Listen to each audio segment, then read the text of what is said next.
അറിയാവുന്ന ആരെങ്കിലും ഉണ്ടോ?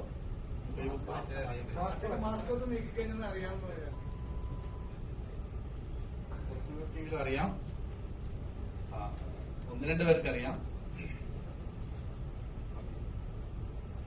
എന്റെ പേര് ഫാദർ ലിജോ ജോർജ് ഉമ്മൻ. ഞാൻ basically I M A clinical psychologist ആണ്, കൺസൾട്ടന്റ് സൈക്കോളജിസ്റ്റ് ആണ്. എനിക്ക് 2-3 സ്ഥാപനങ്ങളുണ്ട്, അവിടെ വർക്ക് ചെയ്തുകൊണ്ടിരിക്കുന്നു. ഒപ്പം ക്ലിനിക്കൽ സൈക്കോളജി PhD ചെയ്യുന്നു. ഞാൻ വൈഫും രണ്ടുപേരും.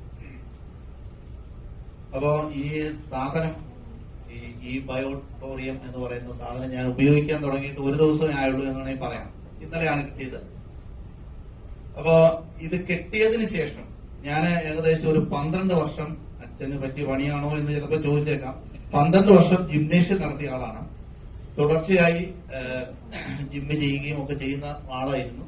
എന്നാൽ സെമിനാരി അച്ഛനും ഒക്കെ ആയതിനു ശേഷം പിന്നെ ജിമ്മ് നടത്താൻ പറ്റത്തില്ലല്ലോ. എന്നാൽ സ്വന്തമായി പ്രാക്ടീസ് ചെയ്യായിരുന്നു. വെയിറ്റ് എടുത്തപ്പോൾ ഒരു പ്രാവശ്യം ഈ കയ്യ് വിലങ്ങി, അതായത് ഇത്രയും ഭാഗമേ പൊങ്ങത്തുള്ളൂ, മേളിലോട്ട് പൊങ്ങത്തില്ലായിരുന്നു. ഇന്നാണ് ഇത്രയും നിങ്ങളുടെ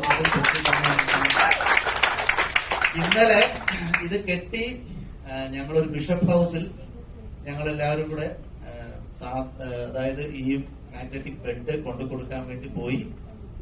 അവിടെ പകുതി വഴിക്ക് ഞങ്ങൾ യാത്ര ചെയ്ത് അവിടെ ചെന്ന് കഴിഞ്ഞിട്ട് ഞാൻ പതുക്കെ കൈ ഉയർത്താൻ നോക്കിയപ്പോൾ എനിക്ക് നല്ലതായിട്ട് തോന്നാം. ബഹുമാനപ്പെട്ട അച്ഛൻ ഇവിടെ ഇരിപ്പുണ്ട്. കുർബാന ഉയർത്തണമെങ്കിൽ എത്ര ദൂരം ഉയർത്തണം, എത്ര ഭാഗം ഉയർത്തണം?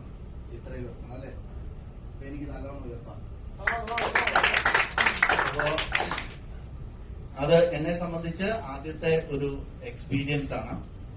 ഇന്നലെ നമ്മളുടെ 2 ബോസ്കോമാരും എന്റെ വീട്ടില് മെനങ്ങാന്ന് വന്നിരുന്നു. അപ്പോ എന്റെ ഫാദർ ഒരു എയർഫോഴ്സ് പേഴ്സണലാണ്, ഒരു ഉയർന്ന ഉദ്യോഗസ്ഥനായിട്ട് റിട്ടയർ ചെയ്ത ആളാണ്.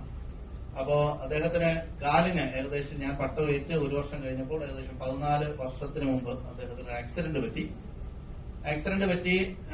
കാല് 3 പീസായിട്ട് ഒടിഞ്ഞു പോയി, അതായത് തുടയിൽ 3 പീസായിട്ട് ഒടിഞ്ഞു പോയി. തുടർച്ചയായി 2 വർഷം ഹോസ്പിറ്റലിൽ, പുഷ്പഗിരി ഹോസ്പിറ്റലിൽ കിടന്നു. അതിനുശേഷം ഒരുവിധം രക്ഷപ്പെട്ടു, പിടിച്ചു നടക്കാം എന്നൊരു കണ്ടീഷനിലാണ്. പക്ഷേ ഞാൻ പറയും, എന്റെ ഫാദർ എയർപോർട്ടിൽ നിന്ന് പോരുന്നെങ്കിലും ഏറെ പോയിട്ടുള്ളൂ. പക്ഷെ ഫോഴ്സ് ഇപ്പോഴും അവിടെ നിൽക്കുന്നുണ്ട്. ഭയങ്കര സ്ട്രിക്റ്റ് ആണ്. ചെറിയ കാര്യത്തിലാണെങ്കിൽ പോലും നമ്മളെ. അപ്പോ എന്നോട് എന്റെ ഫെലോ സൈക്കോളജിസ്റ്റ് ഒക്കെ സാധാരണ പറയാറുണ്ട്, അച്ഛൻ